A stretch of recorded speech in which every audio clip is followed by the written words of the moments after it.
Добродојдовте во ова издание на темата на неделата. Овој пат говориме за напорите за намалување на сиромаштијата во светот. Најголем прогрес во тоа, во изминативе години, има постигнато Кина.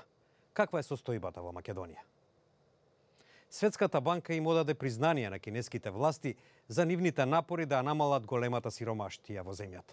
Според некои податоци, со мерките во изминативе неколку години биле офатени околу 800 милиони луѓе. Во Светската банка се надеваат дека Кина ќе ги продолжи овие напори со оглед на стабилниот економски раст на земјата. Председателот на Светската банка Џим Јонг Ким деновиве соопшти дека напорите на Кина да им помогне на над 800 милиони луѓе да излезат од сиромаштијата биле навистина инспиративни. Тој тоа го кажа на пресконференцијата за време на редовните годишни состаноци на Меѓународниот монетарен фонд и Светската банка во Вашингтон. This is one of the great stories in human history, frankly. And so most of the progress that's been made in going from 40% of the world living in extreme poverty to now less than 10%, most of that progress happened in China. And so we're always looking for the lessons from that experience. So this effort has been historic. Според Ким, Светската банка ќе продолжи да работи со Кина во областите како системот за здравствена заштита и во обезбедувањето социјални услуги за оддалечените региони во таа земја. Тој изрази надеж дека Кина ќе ја продолжи ваквата политика со оглед на очекуваниот на тамошен развој на кинеската економија. We're encouraged that China has stayed on a course of this change from what they call rapid growth to more quality economic growth.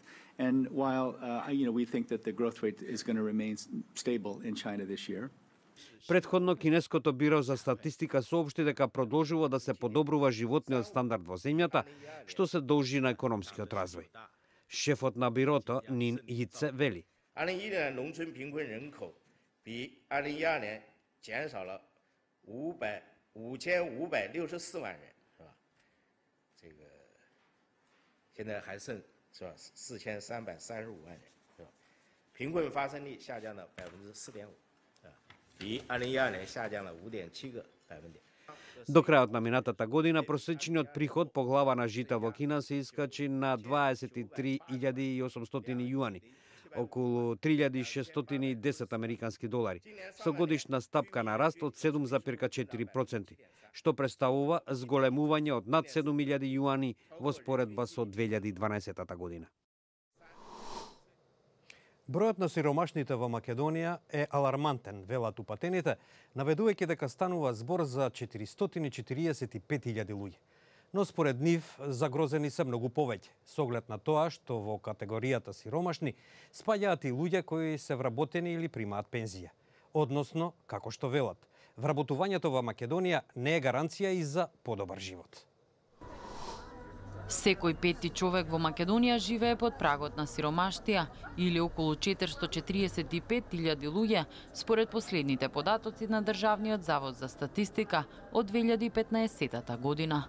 Тоа значи дека овие лица живеат со помалку од 6.500 денари месечно, при што 10% од бројката им припаѓа на лицата кои што имаат работа, но сепак се борат со сиромаштија, вели професорката Маја Геровска-Митев од Институтот за социјална работа и политика при Филозофскиот факултет. Секако сметам дека ова алармантна бројка за секоја една држава, вклучително и Македонија. Македонија има систем на социјална заштита кој што има инструменти преку кои што овие лица имаат можност за дополнителна и парична подршка и подршка од аспект на услуги. Прашањето е колку овие средства се доволни или колку навистина излегуваат во пресред на реалните потреби на лицата во ризик од сиромаштво. И перцепциите на корисниците, меѓутоа и општа перцепција е дека навистина висината на клучниот инструмент кој што е наменет за оваа категорија на луѓе, тоа е социјалната парична помош, е премногу ниска. Социјална помош по лице изнесува нешто на 2.800 денари, а за семејствата од 2 до 5 члена од 3.800 до 7.000 денари. Од граѓанската платформа Мрдни со прст, која организира акции за донирање на храна за најранливите категории, велат дека загрозени се многу повеќе лица. И пензионерите, и граѓаните кои што имаат примања, но се пониски примања, и тука нели се разбира бездомници на вработени, значи нема некоја голема разлика, бидејќи кога ќе ги платат, да кажеме, ќе платат сметки, кога ќе платат за здравствена заштита, ништо не им останува за храна. Значи загрозени се овие што ги збориме 445.000, тие се под прагот на сиромаштија, а инаку загрозени се многу повеќе, би кажале. Билјана Дуковска од платформата за борба против сиромаштијата посочува дека ситуацијата е алармантна и најзасегнатите не зборуваат отворено за проблемот, при што и вработувањето не е гаранција дека со тоа ќе се избегне сиромаштијата. Теоретски треба, значи вработувањето да биде една гаранција за еден квалитетен живот, меѓутоа не е така. И во ситуацијава македонска, очигледно дека имаме поголем проблем од тоа.